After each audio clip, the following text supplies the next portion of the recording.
So hi mga guys, no, please subscribe my YouTube channel, okay? Para ganahan naman ako magbigay ng mga tips, okay?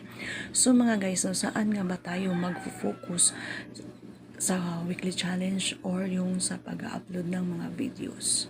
Okay. So nalilito ba kayo? Ano ba ang uunahin nyo, yung pag-upload o yung weekly challenge? Okay. So tips ko sa inyo mga guys is mag-upload kayo everyday. Doon kayo mag-focus sa pag-upload ng mga videos.